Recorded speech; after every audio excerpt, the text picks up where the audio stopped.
a freelance artist whose work focuses on LGBT history. I also work within museums and heritage. I work with Chiswick House and Fitzhanger Manor, as well as doing some freelance projects with different museum and heritage spaces. And I am a research assistant on Out and About Queering the Museum, which I'm going to be talking about today. My cat has just jumped up on top of my door just there, so if a cat lands on me, apologies. He likes to do that. So, Out and About Queering the Museum is a National Lottery funded project. It's a collaboration between Royal Albert Memorial Museum, or RAMM, in Exeter and the University of Exeter. The team is built up of Ellie Coleman, who's an engagement officer with the RAMM, Nat McGrath, who is the artist in residence for the project, and Professor Jana Fjunke, who is the research lead from the University of Exeter. And the aim of the project is to empower LGBT communities to uncover and create existing and new LGBT heritage at RAMM. It's built on an earlier project, which was this LGBTQIA+ Rainbow Trail at RAMM, which was a collaboration between Nat McGrath and Jana Fjunke, who worked with the RAMM and then with young people from Explore Youth and Exeter College LGBT+ group to develop a trail of objects throughout the RAMM, looking at ways that they can be used to discuss queer history, but also like a large part of the approach was talking to young people and saying, do you feel welcome in museum spaces? What would you like to see talked about it for queer heritage, which I think was a really valuable starting point for the project. So kind of a really strong focus has been thinking about how we approach looking for queer history. As Sophie mentioned, kind of it's not easy to just search for queer parts in the same way it can be with looking for other objects in a collection. You can see here, searching for lesbian or transgender in the RAMM collection catalogue brings up nothing. If you type in gay though, you get Major Birdie Gay's butterfly collection, which I love and think is fantastic, but is not particularly relevant. So one of the kind of strands has been looking at objects and figures that are kind of directly queer, directly relate to LGBTQ artists and collectors. So pictured here is Ivor Traby, who was, that's the cat coming down, a poet and a biochemistry teacher from Plymouth. He was a gay literary activist, and he was also a collector of sand. And when he died, he bequeathed his collection of sand samples to RAMM. So this is quite a nice tie to both Southwest and Southwest Sands and to a solid queer figure who we know to be gay. Another set of figures we focused on is Mary Stella Edwards and Judith Ackland, who were painters who met in London and then became life partners living together in North Devon. So their work often focused on these kind of Devon landscapes, and these pieces, along with a few others, are within the RAMM's collection. And just this is Bucksmill Cavern, Cabin near Bideford in North Devon, it was their workshop and their summer residence, and actually the contents have been kept exactly as they were during their lifetime, and you can see the nice dedication JA and MSE. And then this was kind of a coup for me, really. This is a beautiful nude by Duncan Grant, which I found while trawling through the collections database, typing in all my favourite queer figures. And the project leaders weren't aware that there was a Duncan Grant in the museum collection, so I was very pleased with myself. It's not on display, but is an object I've kind of started writing about in relation to queer domesticity within the Bloomsbury group, and also queer eroticism in relation to the erotic drawings of Duncan Grants that were found during lockdown, which are amazing and I love. And this feeds quite nicely into kind of another strand, another way of looking through the collections and thinking about queer interpretation, which is the research assistants. So there's me when I had hair, along with the other lovely research assistants, and kind of focus of that has been queer resonances and thinking about how we can look at objects that aren't necessarily kind of a literally queer object and look for how we as queer people can interpret them, the way they resonate with us, and the stories we can tell. So here's a few examples. We have this lovely piece of lace sprig of a pansy. We've got the starfish. We've got a Bacchante bust. We've got Frankie's seaweed, which I absolutely love, and a quizzing glass. And then this is a really nice quote from one of my fellow researchers, Emma, which I think summarizes really nicely this kind of methodology, which is, we can perhaps discern a comparable impulse between the process of queering the past and paleontological research. In both, we must think beyond conventional ideas about the past and open our minds to what lies hidden beneath the surface. And I think this method allows us to kind of open up the collections in a way that they otherwise wouldn't, by letting queer people interpret them and think about them and how we can use them to tell queer histories. I think it's really interesting, and I think it's a really, I don't know, just a really powerful methodology that allows it to not just discuss like, this is a literally gay object. So I thought at this stage I would talk about one of the objects that I researched, which is this cute monkey who I love, and my papers have just come apart, so that's fun. But so this is little taxidermy monkey. He's a Humboldt's woolly monkey, and I chose this object because I grew up near Exeter, and my mom used to take me to the museum and I would practice drawing by drawing all the taxidermy. So it felt like a really nice personal link, as well as being able to kind of use it as a means to talk about queer things that I'm interested in. So he is an example of a Lagothrix Lagoritia. As you can tell, I'm not a scientist or a zoologist, so apologies. Or Humboldt's woolly monkey. It's a type of woolly monkey found in South America, and it's named after naturalist, polymath, and explorer Alexander von Humboldt, who first recorded the species in 1812. He never actually saw a live specimen or a full specimen. He saw local Peruvians' hair using skins of them as saddle covers, and from that determined it was a new species. And so this is the man himself, Alexander von Humboldt. He was incredibly famous within his own lifetime, although he's not particularly well known now. But kind of his influence is evident still. So there are over almost 300 plants, over 100 animals that are named after him. So if you think of Humboldt penguins, for example, that's because of this guy.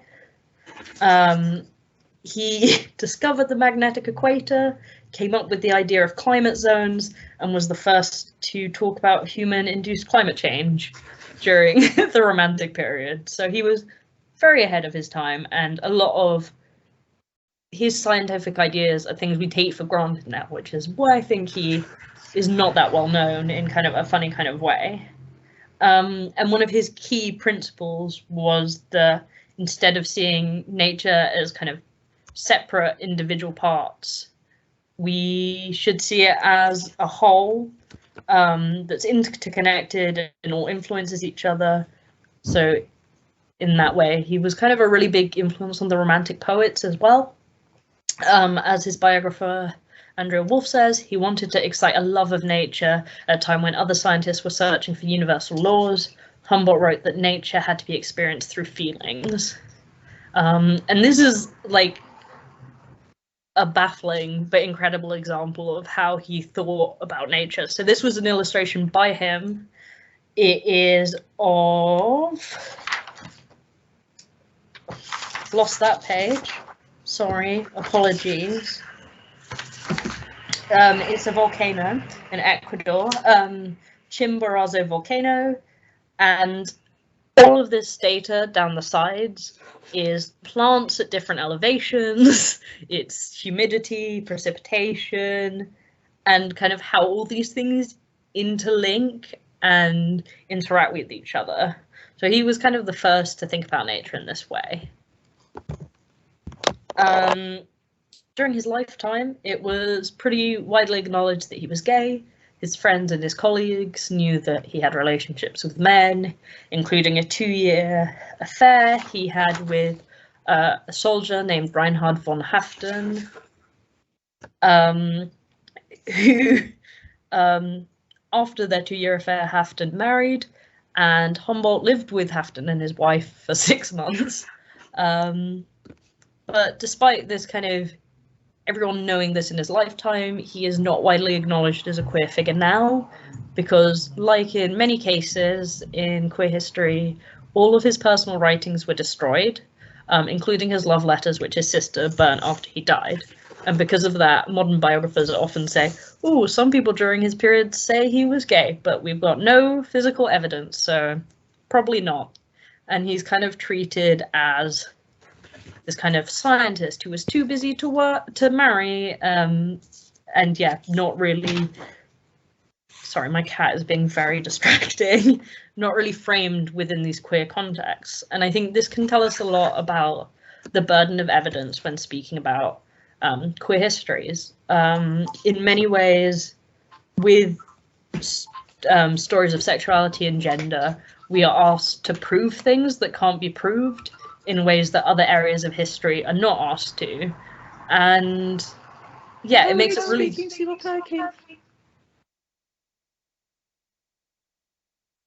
Sorry, did someone say something? I just want to check that everyone is on mute. No worries if you weren't, but just all mute ourselves, keep things going smoothly. But yes, so it allows this kind of interesting conversation about who we can talk about as queer figures in museum and heritage spaces. Like, how can we get around this burden of proof that is often asked of us? And yeah, just thinking about the ways we can get around this. I think it's also really interesting from a point of view of queer ecology. So this is a nice quote from Priya Subawal, who says, when I say queer ecology, I mean ecology that is not binary or dualistic, but inhabits plurality and paradox, an ecology that is many things at once and doesn't quite make sense. Queering ecology is the act of broadening our understanding of our relationships with the larger world, the world that is more than human. And I think this aligns so heavily with Humboldt's relationship with nature, with the way he kind of moved away from binary and kind of categorization to think of a more dynamic, multidisciplinary approach to nature. So moving on to another methodology that we engaged with the project was looking at creative responses to the collection. This was slightly hampered by the fact that 90% of the project has happened during lockdown. So the commissioned artists and creative practitioners were not able to physically go into the RAMM for most of the project.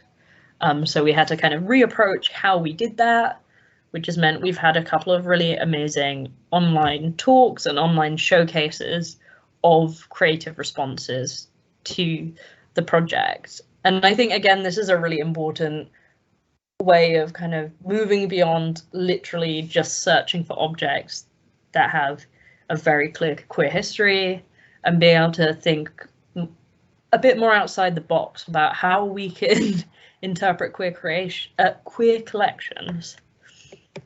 And so this was our second set of commissions as well. And then the final facet of the project has been thinking about engaging with the community, engaging with LGBTQ plus people in the Southwest, and kind of being able to tell their stories within the museum space. So one of the ways we did this was through the Queer Collectors case. So we asked people to kind of donate by sending pictures of their objects for an online collector's case, which you can find on the Queering the Museum website.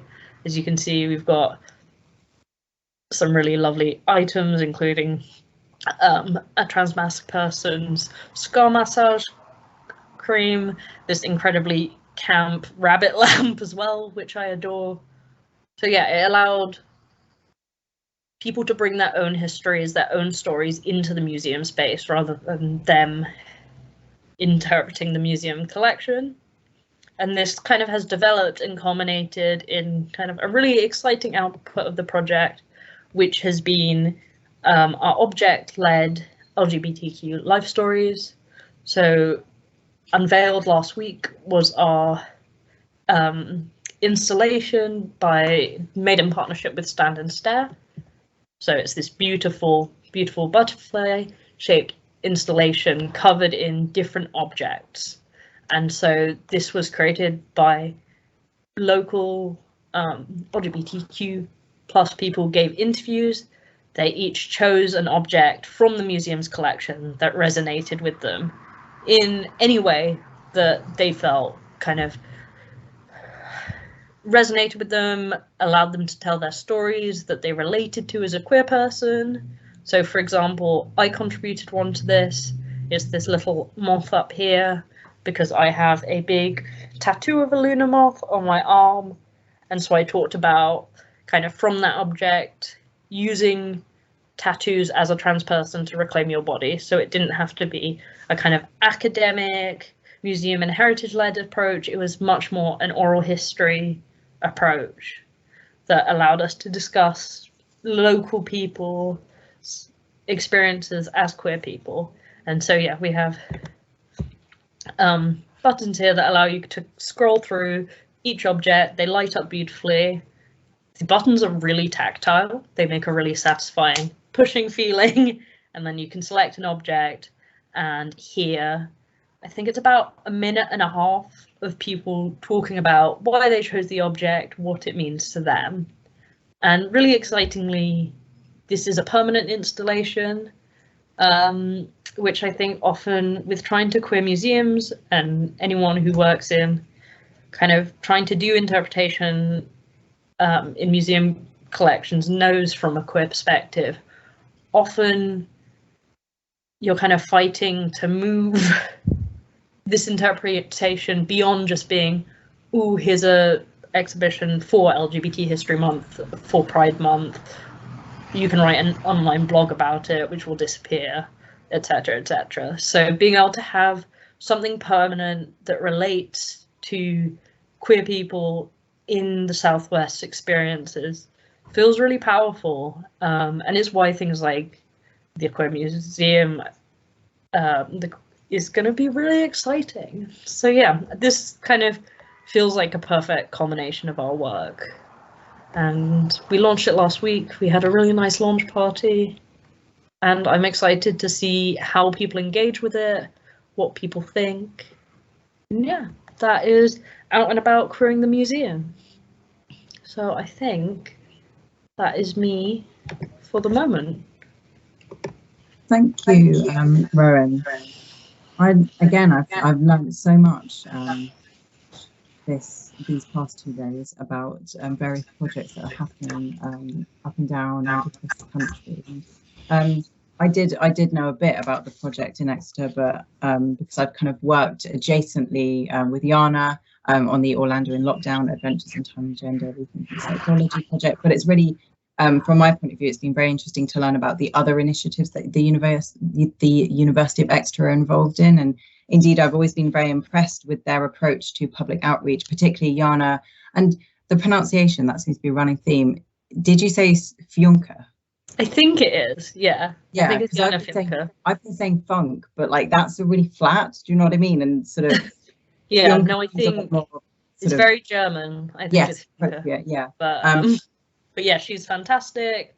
Like no, exactly. this project is her baby. She also did the sexology exhibition at Welcome Collection. She also led the Adventures in Time and Gender, and I think is really committed to looking at different ways to engage with these stories that aren't just within the academic sphere. Because I agree with you, like academia can feel like an ivory tower, and so can museums and heritage.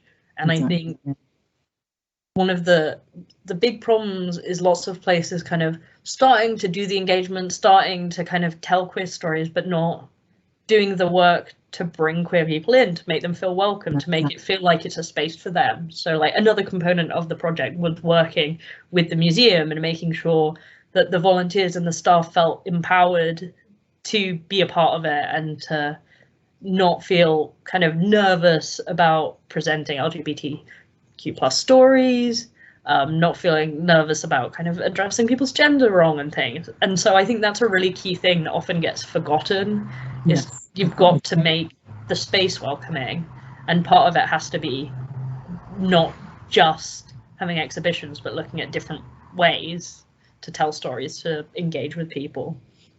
No, you are so right. And I think actually something that's really becoming apparent, and that has become apparent across these 2 days, is the fact that there are so many different facets to queering the museum, or introducing queer interpretation research resources into museum and heritage spaces. And that's the fact that you need training for staff internally so that they have the confidence to talk about these sorts of things, and they're sort of, because that's the thing that will rub off on an audience, because you can just tell when a staff member is nervous about saying the wrong thing. So and often that's why these sorts of things don't get spoken about, because staff think, well, I don't want to say the wrong thing. So it's about empowering staff and providing that training, which I know you and I are going to be doing a bit more of with a couple of organisations later on in the year. And that's a really important and meaningful facet of the work that we do. But also it's about the community and bringing the community in. That's another theme that's become really apparent. And I loved the object-led LGBTQ life stories that you have put in the museum as a permanent collection. And I think that's a kind of move that we're seeing, because I think in the last few years, we've seen queer narratives more as an intervention in the museum space. And we've got it was the LGBTQ tour movement that kind of started, I believe, started at V&A, and it's gone to Tate and British Museum, and sort of Charleston and Strawberry Hill House, and and all over the country. But at the same time, even though the tours are valuable and they are meaningful and they are important and they should stay, they are temporary. It's a fleeting thing. Once the tour guide goes, so does the kind of the queer interpretation. So it's really wonderful, like with the Queer Britain Museum, that you've got a permanent display at the museum that's community-led, community-focused, and it's not going to go away overnight. Because again, that's the thing, you could have an exhibition, but if it's a temporary exhibition, even though we do have so many resources to archive these things and keep them online digitally. I know that at Hull Museums they have they've digitalized the exhibition, so you can kind of go on the internet as if you were in the exhibition. So we do have all of these resources. But again, I do know there is something about that bricks and mortar, in-person, tangible thing, which I think is really powerful and poignant and will mean a lot to a lot of people. So it's really, really wonderful that you have that. Yeah, well, I think increasingly when I do work with museums and I'm asked, like, could you write an LGBT tour? Could you think about queering the collections? I make it clear that if I'm going to do it, it has to in some way stay permanent. It can't just be a thing I'm doing for Pride Month.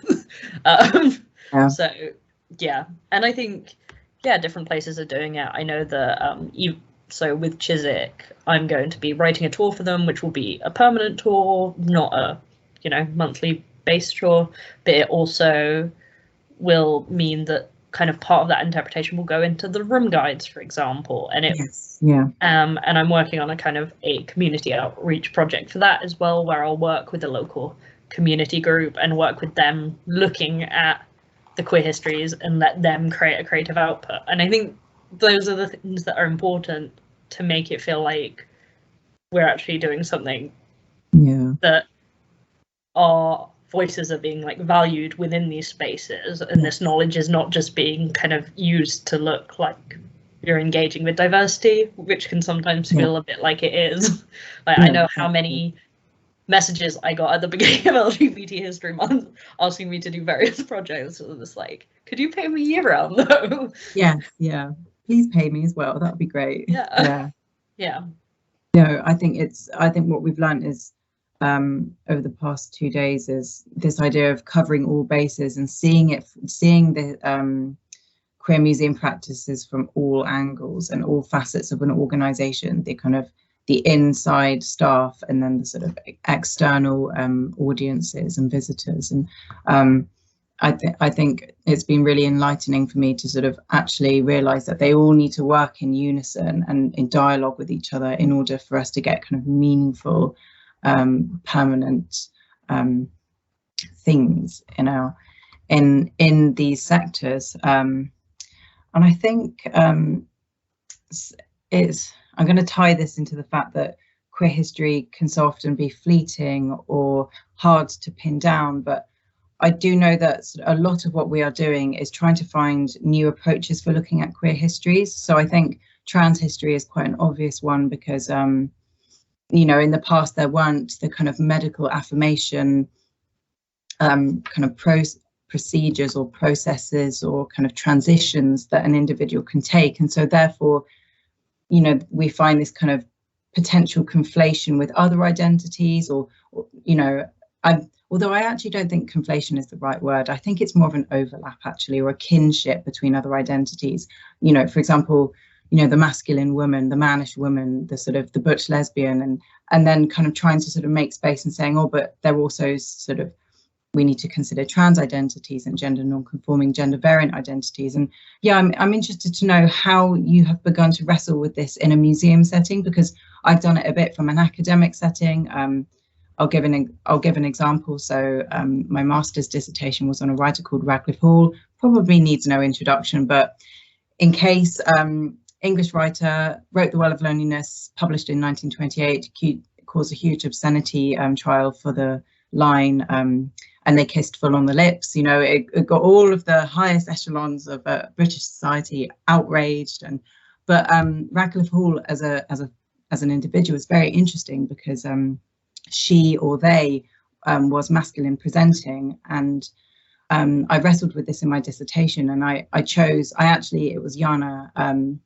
I went off of how Yana approaches Radcliffe, which is to use she and they pronouns. And I said, I'm not going to try and make any definitive statement on how Hall would have identified in this day and age, be it kind of lesbian or trans or even both. But in order to acknowledge the fact that Hall is an important figure to both lesbian and trans histories and the kind of overlaps between them, I will alternate with these pronouns. But I'm very interested to know kind of what strategies maybe have you come up with, because I'm just thinking it might really help other people who are here today and who will listen afterwards, who might also be wrestling with the same kind of anachronistic but not kind of not problem, but it's just something that we grapple with and how we understand queer identities in the past.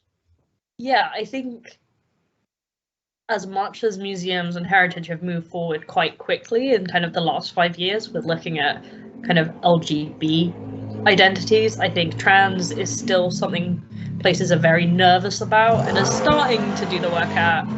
But so last year I released a zine called A Potted Trans History, which kind of was a response to me feeling like these stories weren't being told.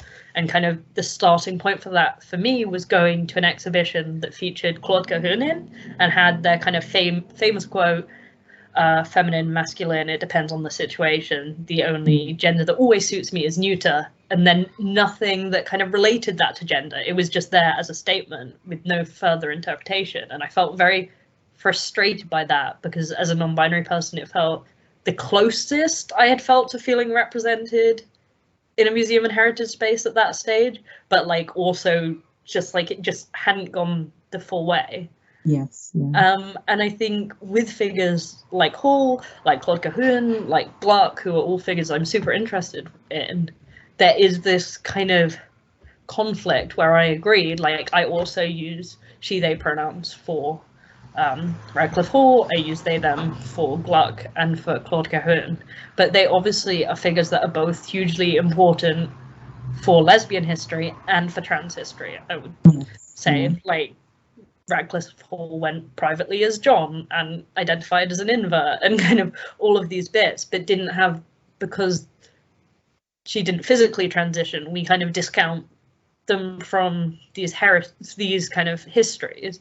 Exactly. Yeah. And I think all we can do is, I mean, this is something that I am really invested in. I've actually just applied for a PhD, which would be with Jana as a supervisor, that would be in looking at how museum and heritage spaces can tell these stories and forming a new methodology to do that. So it's kind of, this is my wheelhouse, and I think we're just not quite there yet. But my feeling on it is we have to start to separate from sexology as like the only relationship point to which we tie these histories. So there are so many figures where we're happy labeling them as trans, like Lily Elba or Marsha P. Johnson, even though they also wouldn't have had the term transgender. And so it is generally tied to transition and kind of a trans medical framework. And I think we just need to start to uproot this and say, okay, we should be able to look at history and not kind of go about saying this person was trans, but saying the way that this person related to gender resonates with how trans people identify now, and if they had access to our language, they might identify as. So I think it's just starting to build spaces to be less like saying objectively one thing or another and being a bit more subjective, which I think museum spaces are starting to do in kind of a broader level. So I think, yeah, it's just keeping going. And I think it is a scary time to try and do that. I know, I feel like it might have been Pitts Rivers or an Oxford Museum posted about Vernon Lee and used they them pronouns this week and got very dogpiled about that. I feel like I saw the tweet, but they used she pronouns. Oh, I saw one that used they them, but maybe they changed it. But people got very. Let's definitely cross-reference about this afterwards, because I feel like I saw it said something like she was gender non-conforming, and or may have used they them. I think was maybe there was some reference to they them and some reference to like if she was alive now, she might have identified as non-binary, and people really didn't like that. And similarly, James Barry, who is like one of the few figures who is largely acknowledged to have been a trans man. Yeah. I think Edinburgh Medical School tweeted about it and were also like very dogpiled, saying like, well, she in quotes, because that's not at all how I would refer to James Barry, was only presenting that way because it was hard to be a woman. And I think there's kind of like, we can't definitively say for one way or another, but like whatever it is, these people do form a trans genealogy, a trans kind of history that, like, whether or not these people would have literally identified as trans, they are important in thinking about gender nonconformity in the past and how people have always had dissonant relationships with gender. Yes. So yeah, I think it's tricky. I think we're moving forward. I hope, this is the work I want to do and hope we can get there in the next few years.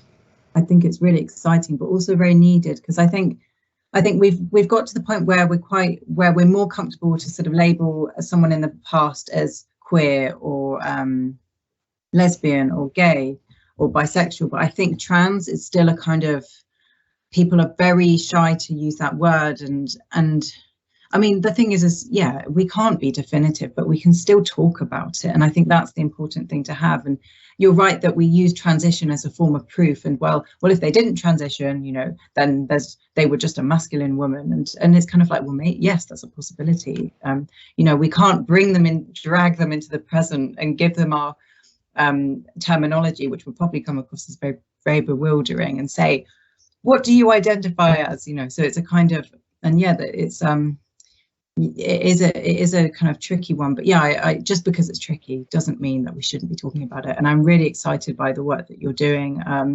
and I'm excited to see where it will go. And I'm hoping that we will get to a point in the future where we will just see interpretation that says, you know, this figure is evidently incredibly important to lesbian history as much as trans history. There are resonances in both. We'll never know, but it doesn't matter. Like, as in, I think it's maybe that people want to claim this person for themselves as part of their own kind of subsection of the queer community, whereas really we should be looking at the kinship and connections and continuums between queer identities. And I think that's a better way for consolidating solidarity between us, instead of kind of, you know, trying to set up this binary between lesbian and trans and like, well, you know, fine, like treating them like camps, when it's kind of, actually we will gain so much more if we have a more pluralized. And I love that quote, the ecology quote about it not always making sense. And I think that's, I mean, I'm going to make much more of a kind of phenomenological point about humans now, but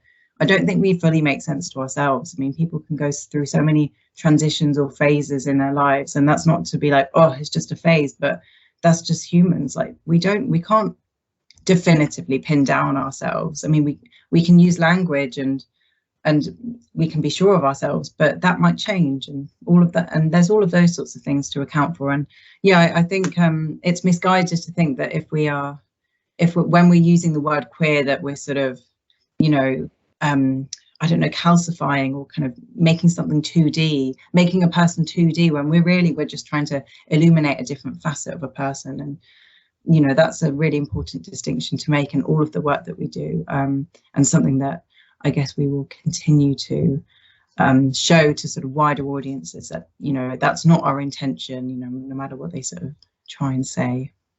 Yeah, I think one of the main things is, like, as someone who's interested in history and interested in heritage, when I see a figure being interpreted, I want to know all the facets of them. So, and I think this kind of nervousness about trans stories means that kind of whole elements get missed out. Like, and I think it is really difficult, because it's just like, this is such an interesting discussion. We don't have to say someone was one thing or another. We don't have to be concrete, but we can discuss the importance of them in all these different facets. There's currently an exhibition of Claude Cahun that immediately describes them as a female artist and then goes through all of these bits. And it's just like, actually, I don't think we do that much with male artists. We don't say, like, Picasso was a male artist, and that's not really a thing we do. Right. And so, but by doing that, you're immediately shutting down that conversation. And I think we need to look at ways that we can do it in an open way. And also, I think kind of the role of queer resonances, again, is really important. I think one of my fellow researchers is here, Elliot. I'm going to shout him out. But Elliot and I did a talk for Queering the Museum about this exact subject. It's like, how can we tell queer pasts? And again, we just talked about all the things we've just talked about now. But then there's also this element of what things resonate with trans people. So Elliot has done a lot of really interesting work on Frankenstein as like a trans resonance. And I think those are other things that can be really important, is allowing queer people, trans people to interpret those things and talk about how they relate to them. Because it's very boring when it is just kind of, you know, we pretend that museums are a kind of politically neutral, objective landscape, when generally the voices at the top are still white, cis, straight men, and kind of, so allowing us to view objects through various lenses and how they resonate with different people, I think is a really important and interesting way we can start to interpret collections. No, you're so right. And I think It's so illuminating when I see, I mean, I'm thinking about Frankenstein, as my background is in literature, that it's, I love seeing those kind of interpretations, because I mean, the thing is no criticism is ever fully subjective, as in we always come to criticism with our own kind of contexts, you could say. Like, we are a context in ourselves, even if we're trying to seek the context of a novel or a work of literature, of art, of anything really. And I think we'd be silly if we ignore that. And I think there's so much to be illuminated by people's different perspectives. We all come from different places. And yeah, it's and the idea of speculative narratives, that's a kind of, you know, I think we want to see truth, and you know, I think we want to see fact, and you know, of course, with stuff like the news, you know, let's not have fake news, but you know, in the realms of kind of interpretation, it is interpretation, and that's exciting. And yeah, it would be great if there was a wider movement in museums and heritage towards yeah, just trusting other people's interpretations. I think actually they might not have the sort of strict context, but they come to it with something that's unique and special. And yeah, I think that all ties into what we've been talking about today and yesterday with centering community voices. That's something that's really come out strongly, and that I think we've seen as valuable, and something that we should definitely always seek to prioritize amidst kind of future endeavours, and indeed in the present. So thank you, Rowan, for a wonderful close.